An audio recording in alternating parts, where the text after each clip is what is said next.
Le Sénat s'est mobilisé très tôt sur ce sujet, dès 2007, et nos différents groupes politiques ont pris l'initiative de la création de la mission commune d'information. Le problème à traiter est un lourd problème de société. C'est un problème à la fois économique, social et financier. Nous avons déjà livré l'essentiel de nos réflexions sous la forme d'un rapport d'étape en juillet 2008. Nous avons été les premiers, en quelque sorte, dans une réflexion structurée et globale, et nous sommes les derniers à livrer nos appréciations et nos propositions au moment même où se déclenche le débat national. Le rapport de juillet 2008, sous l'intitulé modeste de rapport d'étape, a dressé en réalité un panorama complet de la situation. Tout d'abord, et c'est la toile de fond, comment faire face au vieillissement et prendre en charge des personnes en perte d'autonomie qui seront de plus en plus nombreuses. Seconde question clé, qui résulte en réalité de la première, quel financement mobiliser pour relever ce défi?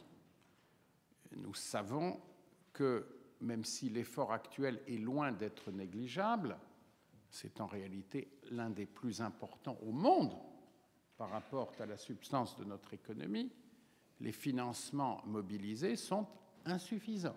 Dans le contexte de la crise des dettes souveraines qui devient une donnée essentielle de toute décision de politique publique, a fortiori quand elle a un impact macroéconomique aussi lourd que la question de la dépendance, quelle proposition raisonnable peut-on formuler?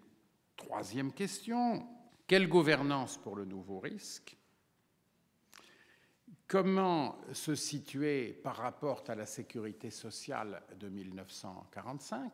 Il y a bien un espace spécifique à trouver pour mettre en place les outils nécessaires de gouvernance, pour institutionnaliser, espérons-le pour longtemps, le traitement par la France de la question de la dépendance.